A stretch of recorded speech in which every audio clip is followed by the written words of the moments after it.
Today's video, we're going to talk about why inflation matters, specifically big news about the CPI index, which you're not going to want to miss, so wait till the end. So I like to call inflation the silent thief. As many of you know, inflation is just like a thief, robbing you and everyone you know of your hard-earned money as you continue to pay more and more for things that you used to just a year or two ago. And as you know, inflation is one of the bigger issues that the Federal Reserve is facing. They are using these federal funds increases that we've seen throughout 2022 to continue to lower the CPI, or the Consumer Price Index. One of the bigger issues facing the CPI is right on the Bureau of Labor Statistics' own website. They're going to start in January of 2023 with the data. The BLS plans to update the weights annually for the Consumer Price Index based on a single calendar year of data using the consumer expenditure data from 2021.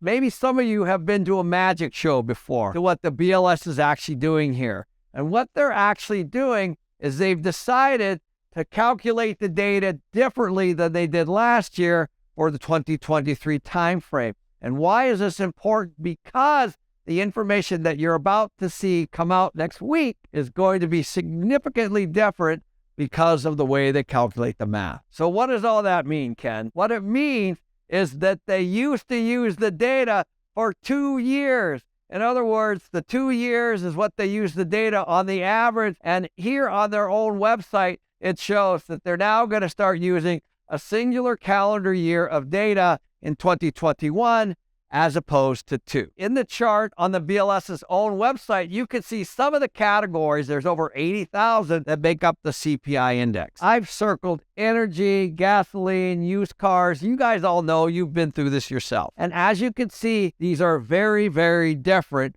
from year to year. So you'll see in a minute how this calculation of 2 years to 1 year, as you can see here, because each year is very different, is going to change the CPI significantly. So now let's take a look at the real CPI numbers from 2021 and 2022 as reported by the BLS themselves. So on the left-hand side here in 2021, you can actually see the inflation statistics by month. And we started off the beginning of the year in 2021 at 1.4, then 1.7, and we ended up at 7% by the end of the year, which averaged about 4.7 for the entire year of 2021. And now you can take a look at 2022, the exact same scenario from the exact same website. You can see the first month was 7.5. We got all the way up to 9.1, and now we're down to about 6.5, and the average was 8.38. So hopefully you see where this is heading. So just to summarize, you take 2021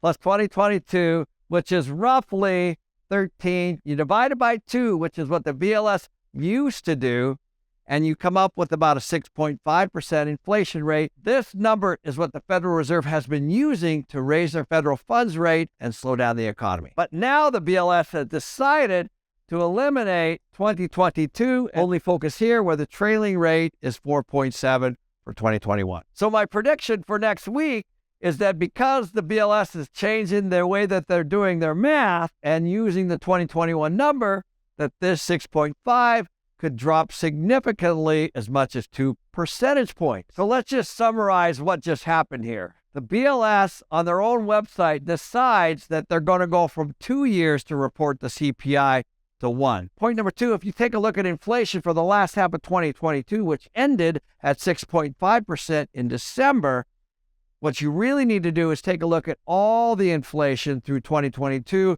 which is, of course, well over 8%. So my prediction when rates come out next week is, because they're still at a target of 2%, that we might have a CPI rate in the mid-4s because of this new math. But we know, of course, that December was just at 6.5. So there's going to be a magic show or another illusion, because as you guys know, nothing just drops like that by 2% without changing some math. So this will take some pressure off the Fed, but of course, we don't know what they're going to do with rates, and we don't, of course, know what's going to happen with housing prices, because with all of this, there is a lag, which I talked about in some of my other videos.